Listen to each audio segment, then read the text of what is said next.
Hello बच्चों, चलिए प्रश्न को पढ़ते हैं। C4 पादपों में कार्बन डाइऑक्साइड का प्रथम ग्राही होता है। पहला है फॉस्फोइनोल पाइरुवेट, दूसरा है राइबोलोज 1,5 डाइफॉस्फेट, तीसरा है ऑक्सैलो एसिटिक अम्ल, चौथा है फॉस्फोग्लिसरिक अम्ल। तो आइए इस प्रश्न का हल देखते हैं। तो इस प्रश्न में हमसे यही पूछा गया है कि C4 पादपों में कार्बन डाइऑक्साइड का प्रथम ग्राही क्या होता है। तो आइए देखते हैं। सबसे पहले जो है इस प्रश्न में हम बात करेंगे मुख्य अवधारणा की। बात करते हैं C4 चक्र की। इस चक्र में क्या होता है, सबसे पहला जो अस्थाई यौगिक बनता है,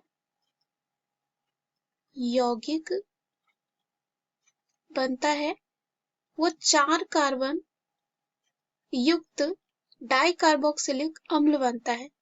अतः इसे हम C4 चक्र कहते हैं। और यहाँ पे अगर हम बात करें C4 पादप क्यों कह रहे हैं, क्योंकि यहाँ पर जो पहला जो स्थायी यौगिक बन रहा है वो 4 कार्बन का होता है, इसलिए इसे हम कहते हैं C4 पादप। अब उदाहरण में जैसे कि मक्का,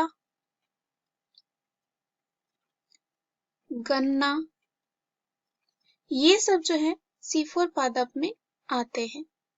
इसे हेड-स्लेग चक्र भी कहा जाता है, जो C4 चक्र होता है। अब यहाँ पे बात करें कार्बन डाइऑक्साइड का जो है स्थिरीकरण किया जाता है। C4 चक्र में ये देखा जाता है, जो फॉस्फोइनोल पाइरुवेट होता है, जिसे हम इस तरह से भी लिख सकते हैं PEP। इसमें जो है आकर जुड़ता है कार्बन डाइऑक्साइड, और कह सकते हैं जो फॉस्फोइनोल पाइरुवेट होता है PEP जो होता है वो प्रथम ग्राही होता है C4 चक्र में। किसके लिए? कार्बन डाइऑक्साइड का प्रथम ग्राही होता है। उसके बाद आगे जाके जो है यहाँ पे बनता है ऑक्सैलो एसिटिक अम्ल। क्या बनता है? ऑक्सैलो एसिटिक अम्ल। तो हम इस तरह से बोल सकते हैं, ये जो है फॉस्फो इनॉल, ये हो जाएगा फॉस्फो इनॉल पाइरुवेट। इसमें आकर जुड़ता है कार्बन डाइऑक्साइड, तो बनता है ऑक्सैलो एसिटिक अम्ल।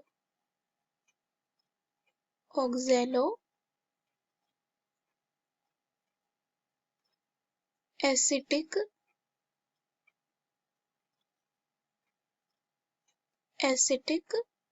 अम्ल। तो चलिए हम देखते हैं विकल्प में।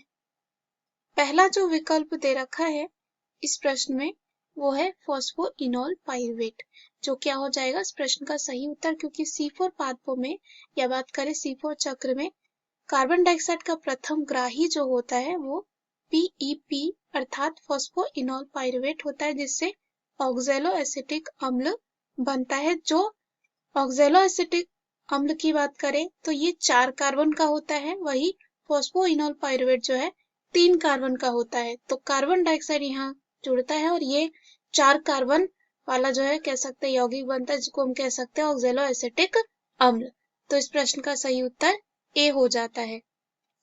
दूसरा है रिबुलोज 1,5 डाइफॉस्फेट।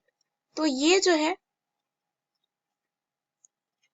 C3 में और C3 पादपों में कार्बन डाइऑक्साइड का प्रथम ग्राही होता है, ना कि C4 का। तो ये क्या हो जाता है? गलत।